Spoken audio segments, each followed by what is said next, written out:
Hi there. We're on day 316 of our Through the New Testament in 1 year. And we are continuing our trip through Hebrews. Okay, we're on Hebrews 9 today. Okay. And he's been talking about Jesus as the ultimate high priest, right? By the order of Melchizedek, which means forever. Okay, the ultimate high priest forever. And churches and, right, how the need for a temple. I'll go back yesterday, okay? And speaking of a new covenant, he makes the first one obsolete, and what is becoming obsolete is growing old and is ready to vanish away, all right?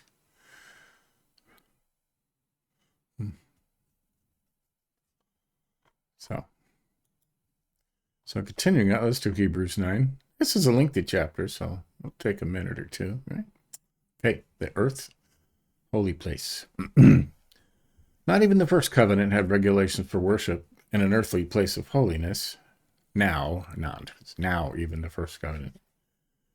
For a tent was prepared, the first section in which was the lampstand and the table and the bread of the presence. It is called the holy place. Behind the second curtain was the second section called the most holy place, having the golden altar of incense and the ark of the covenant, covered on all sides with gold, in which was a golden urn holding the manna and Aaron's staff that budded and the tablets of the covenant.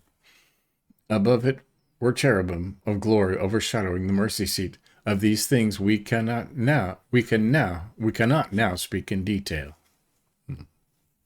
Why not?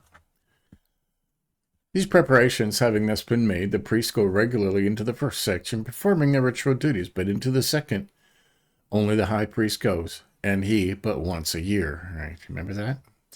And not without taking blood, which he offers for himself and for the unintentional sins of the people. By this, the Holy Spirit indicates that the way into the holy places is not yet open as long as the first section is still standing, which is symbolic for the present age. Right?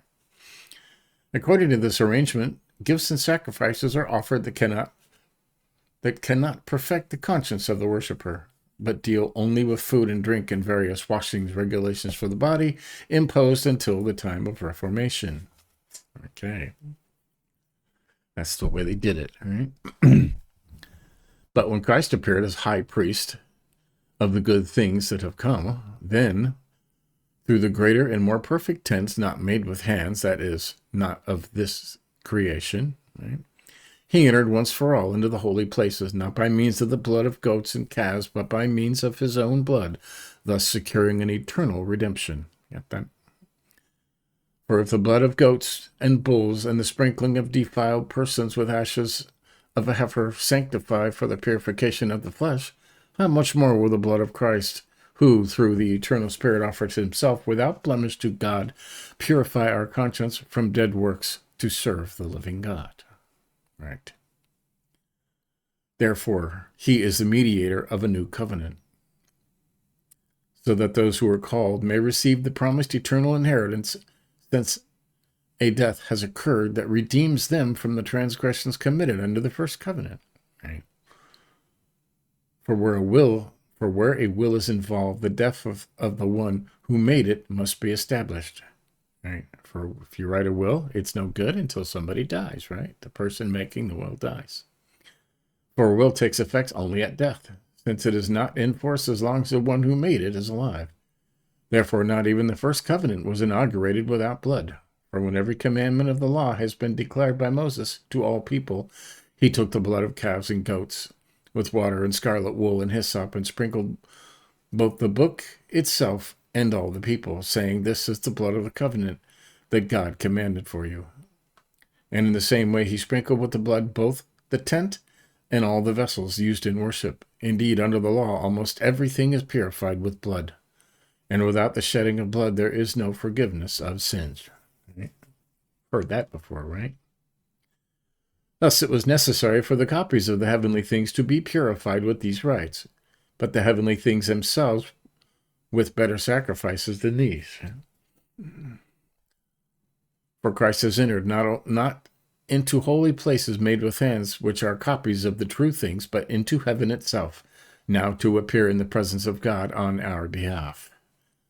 Nor was it to offer himself repeatedly as the high priest enters the holy places every year with blood not his own.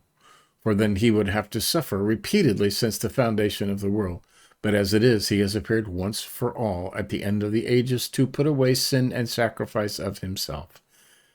And just as it is appointed for man to die once, and after that comes judgment, so Christ, having been offered once to bear the sins of many, will appear a second time, not to deal with sin, but to save those who are eagerly waiting for him. Right. So reading this, you would think there is no need for a temple now with the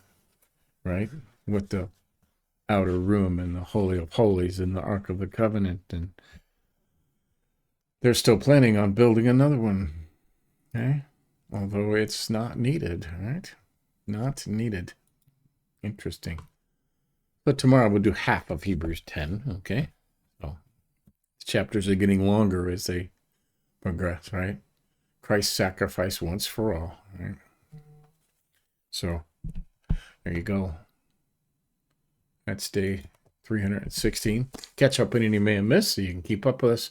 Give us a like if you think about it. And tomorrow we'll continue. See you then.